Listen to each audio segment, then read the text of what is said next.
going to talk today a bit about an issue that's sort of, well, an issue that I find that exists currently in the creative world. The digital divide. We all sort of aware of this issue, you know, that there's, you know, one side of the world that's connected to, you know, tablet, mobile, internet, technology, and very sort of embedded in digital culture. But then there's, you know, this section of the world that is not connected at all. You know, it's kind of the other side of the digital divide. But today I'm going to talk about a bit of a different digital issue. It's one in the creative world. It's where, you know, we have these digital agencies, these creative agencies that, where there are people that very much embedded in the digital culture, you know, designers, creative types that use Photoshop, Illustrator, email, etc., but are not completely familiar with how that software works or what's going on behind that technology. And so we have kind of two different sort of people working on these projects and developing these apps and these websites. We have the creative on one side, and we have the geek on the other. And it's created a bit of a digital division. People are coming at these projects and developing these technologies with different perspectives. There was this book written in the 60s called Zen and the Art of Motorcycle Maintenance, which I think does a pretty good job of describing these two perspectives. And the author, Robert Pirsig, who's a developer in the 60s and who wrote computer manuals, describes it as the classic perspective and the romantic perspective. So the romantic perspective, if we use the analogy of the car, you know, most of us, when we look at a car, it's kind of, you know, we think about the convenience it gives us, the sort of ease of use, you know, it gets us to work, the good times that we have when we go on road trips, and we sort of have this, you know, instant emotional connection to it. But then there's the sort of the classic perspective where, you know, somebody looks at a car and says, well, how does it work, and, you know, what are the individual components, what is it, you know, what makes it run, what's its functionality, and they really want to get in and figure out how it functions. Down to the, you know, the basic components, the spark plugs, the pistons, what have you. But the interesting thing is that this analogy could be used in lots of other areas too. In fact, as we see here, this is a evening gown designed by Valentino Garavani, who I'm sure a lot of you are aware of. But this is also a piece of technology. Most of us, when we look at that dress, we see something beautiful, and we have a very romantic perspective. But there is the technological side of it, you know, the thread that it was made out of, the, you know, the material that it was made out of, the sequins, you know, the machines and the techniques that were used in creating this dress. So, does that make Valentino Garavani a nerd of sorts? I would say yes.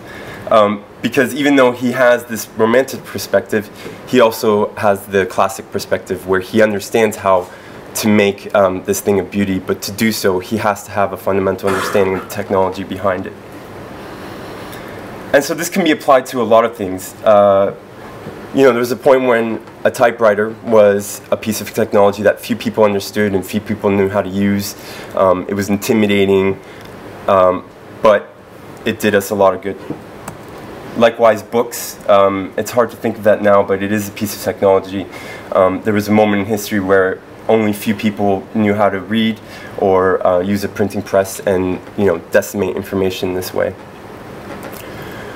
So I guess our kind of modern concept of technology is something that's just new and complex to us, which is interesting. If you look at the iPhone, it kind of, you know, is also similar to this in that it's a mystery and it's a paradox. It's a mystery in the way that not one person on this planet could really understand how it works from the hardware level to the software level. It's created by collaboration. And it's a paradox because it belies its complexity. It's almost the easier it is to use and the more intuitive it is to use, and the more it does for us, the more complex it is and the more harder it is to create. And so we already kind of have this culture where we're collaborating and we're standing on the shoulders of giants. But I think this needs to kind of enter into the sort of creative agency realm, the sort of digital agency realm. And so what I would say that on the one hand, the creatives maybe need to lose a bit of their digital shame and ask more questions and admit that they don't know, how things work, and pose those questions to the techies.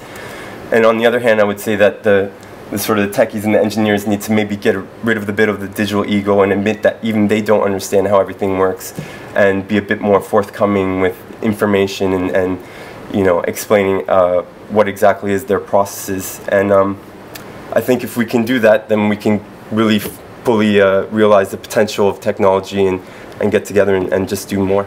That's about it. Thank you. First of all, I'd like to thank everyone for being here. Also the Creative Mornings team that I could speak here. This is really awesome to be here. And also Mozilla for hosting it. Yeah, so, the next slide, does that work? Oh, nah, it's glitching a bit up. There, cool. Yeah, so my name is Daniel Apt. I'm a Design for Graphic Communication student, second year at London College of Communication. That's my Twitter account, so yeah, if you want to check that out or something. Links also to my portfolio and blog if you're interested. What I want to talk about is creativity, which is a huge and wide subject, so that means there are lots of views and opinions on it. This is purely mine, and it's up to you to agree or disagree with it. So the thing is, you can't go to somebody and say be creative and expect them to come up with amazingly creative stuff equal to Anish Kapoor, who does these amazing pieces, these amazing sculptures which defy space and texture and use interesting materials. Or if you say make music, that somebody comes up with music as incredible as the Beatles have done, who are so creative not only in their music but also in the whole culture they've made rise. Or Stefan Sagmeister, who also uses all these new materials or ways of conveying messages. He even carved a message into his body. I mean, that's pretty creative for me. So the thing is, when we ask somebody to be creative, they most times won't come up with stuff what I just mentioned. Not everyone is creative, which is great, because that means we got jobs, and we should be very thankful for that. So thing is, why isn't everyone creative? From a young age, we're actually taught to think uncreatively, and a very simple question we get is something like, Jack has 13 apples in one hand, 17 apples in the other hand. What does this tell about Jack? And the answer we're expected to give, the only answer we're expected to give, is say he has 30 apples in his hands. That's the only answer we're expected to give, because from a young age we're taught to think convergently. Many pieces of information which come out to one answer, and that's the only right answer, which isn't really creative. So how do you become creative? Well, flip it around, turn those arrows around, think divergently, where you have one piece of information and many answers, and actually many possible ways to interpret that question.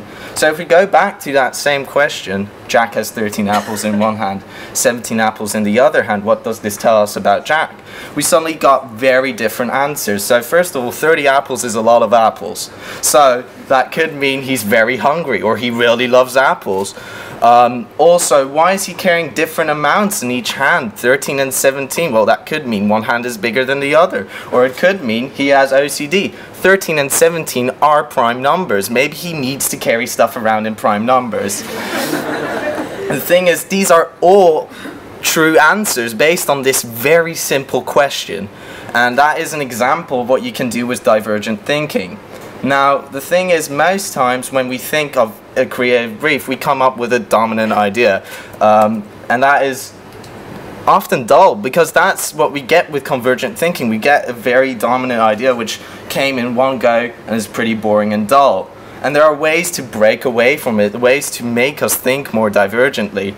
And those are several steps we can go through to break away from that dominant idea and get more ideas to think divergently. So you could reverse that dominant idea, flip it completely around. or exaggerate, take certain elements of that dominant idea, make your concepts more interesting based on exaggerating stuff about that dominant idea, distort some relationships inside that idea, change the order of events, or maybe go for wishful thinking and hope for the best, hope for the impossible.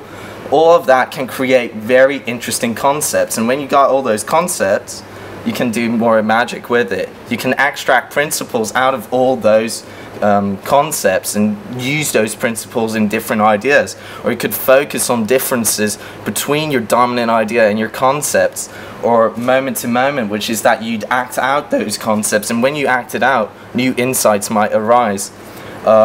You could focus on positive aspects of your dominant idea or positive aspects of your concepts and combine it and do something interesting with it. And maybe those crazy ideas, as crazy as they are, might result into some special circumstances in which they can work. And when you do all of that, you get useful and interesting elements and principles, and you can do so much with it. So let's say you were asked to do something about the bags of a retail store. Well, you could think, well, let's just make a new bag. And that's a very boring, dominant idea, because it's most times the first thing we thought of, the first thing, the one answer got out of convergent thinking, which is not what we want. And when you go through all those wonky steps of reversing, exaggerating, maybe at one stage at wishful thinking you said, well, that maybe you could make bulletproof vests out of those plastic bags. Very strange idea. That's wishful thinking. But then you extract principles out of it, and you could think, well, what does that mean? What does a bulletproof vest mean? Well, first of all, it means dual functionality, because you have a plastic bag and a bulletproof vest.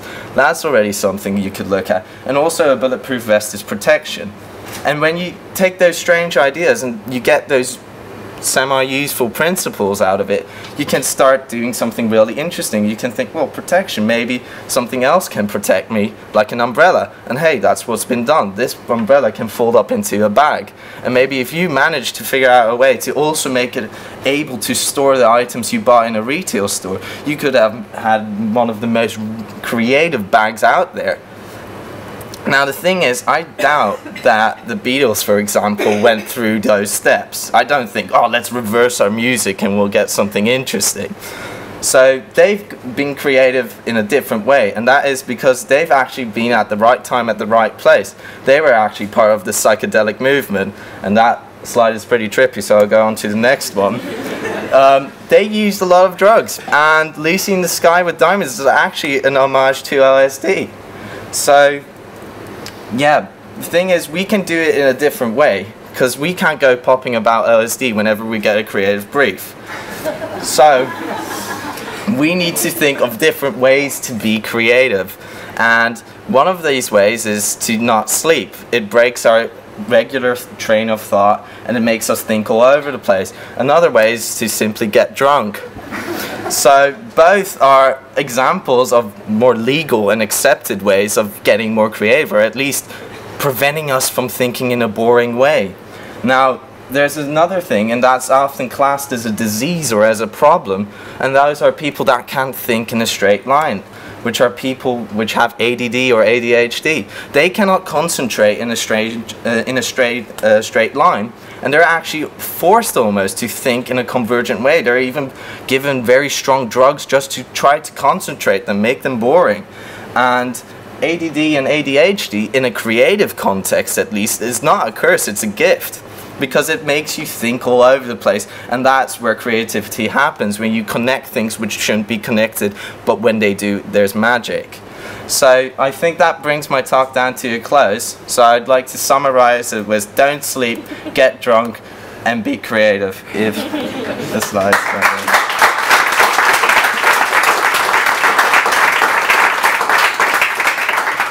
You're ready for some divergent thinking. I do have a prop to help you this early in the morning, so hopefully this will set the tone.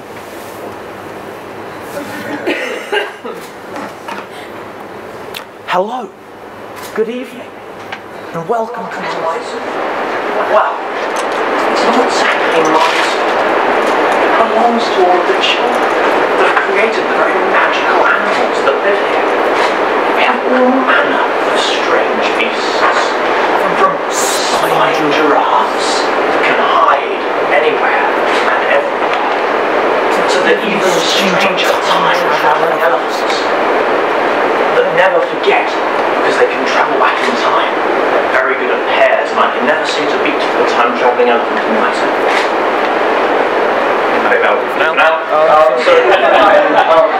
I'm Joshua Davidson, and before I was a fully qualified night zookeeper, you have to take the test. I worked in digital marketing for a variety of agencies. I've worked here in London and in DC, and I've spent a lot of my life studying art, studying digital art, and I guess you could say as a creative in different organisations. But I left because I was very passionate about something. I was passionate about helping kids be creative. We had a fantastic talk just now which mentioned the problem of schools, and Night Zookeeper works in schools helping kids to be creative, having creative days that we're trying to turn into creative learning and longer experiences in school where creativity is at the centre of what the child is doing as part of their work. And the very beginning of the Night Zookeeper project is always, as you can imagine, the task of inventing their very own magical animal to come and live in the zoo. But how do we turn it into a challenge? How do we make this process of just going, okay, I could come up with the most amazing magical animal ever, into something that maybe sort of encourages and sparks more creativity? Well, we use the very scary monsters. Now, these monsters are things that stifle creativity. That's the arc of the Night Zookeeper story. We have monsters of fear, doubt, and conformity, things that attack the zoo and attack these animals, and the kids must defeat them. They must defeat them using their creativity. And so that's what we do. We go into the school and we set the kids this challenge, and that's our mission. As well as in the real world where creativity is coming under fire, we're making sure that that's happening in the story, so that the child recognises the heroes like the levitating pig that spent a fantastic amount of time studying really hard so that he could levitate in order to prove to all the other pigs that snorted in disbelief at the fact that he could maybe fly. So these are the heroes of creativity that we put in front of the kids to inspire them to have their own imaginative journeys, and that's what we do. So we've been into schools across the UK. I'm pleased to say that this is also happening around the world. This is projects that we did in France, and my awesome cool brother who lives in Japan just did this at a learning centre in Japan the other week. So that's him sitting on stage with some unruly Japanese kids that had just earned their certificates, joining me as fully qualified night zookeepers. So that's part of our day-to-day job. Is ridiculous, I know, that I now get to spend my days inventing magical animals and helping kids invent magical animals, but that's the beauty of Night Zookeeper. And we're trying to extend this out now and reach into homes as well, recognising the problem that maybe parents are using digital media a bit too much as the way that they've used TVs. Child, go and play on that website that you enjoy playing on, without really getting involved in the process and encouraging and working with their children. We think that digital technology, when you're just giving it to a child to be a consumer of it, really doesn't have the benefits that you can have if you're turning kids into the creators, empowering them. So as well as their animals coming and living on the Night Zookeeper website, our first apps, the drawing torch and the teleporting torch, set small creative challenges for children. I'll give you some examples. This is Ollie the otter, who's very sad because it's his birthday and no one's here to celebrate his birthday. So a child is presented with a picture of Ollie the otter on the app, and they have to start making him happy as if it's his birthday. So they've drawn a party hat, and here are some birds flying in to celebrate, probably with some presents. Below you have a cup, and it's a normal cup until you learn that it's in the night zoo, and in the night zoo there is no such thing as a normal cup.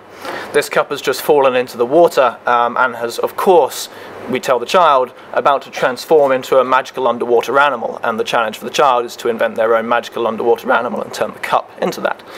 We have other missions, I won't spoil them, it's a free app so you can download it and play away. But one I particularly like is a mission to draw the ocean, where the mean monsters have stolen the colour blue. And we did, last Friday we had a kids meet event, so we had 9 schools bring kids into our offices, and I bought all the tissue paper and we were doing a big collage. It felt like Art Sack, it was like my dream come true. And I tied all the tissue paper lined up for them ready to make their ocean. and then I took away the color blue, and their faces fell. How did you create the disbelief? But then, you know, you start to talk about how else could you maybe convince me that this is an ocean without the color blue, and they were there. You know, maybe we could put a boat. Yes, a boat. And what could it be floating on? Could the waves be pink? Yes, they could be pink. And immediately they'd started to create and think in a very divergent way. So that's our first app. There's only 22 missions, I'm afraid, on the first app. But the good news is that we're empowering parents and teachers and anybody to create and send their own missions to kids that use the app. So this is the dashboard where people can create and send missions. I think it'd be a good thing for a creative director to do. There's some creative directors in here to send to their designers. Here's a strange mission for you to solve. Maybe draw a mirror. I always like that one. How could you draw a mirror? So anyway, our mission at Night Zookeeper really is to bring kids' creativity and bring it into the computer. We have a very cheesy graphic of it there, but it's what we're up to, it's what we're doing, and thank you very much.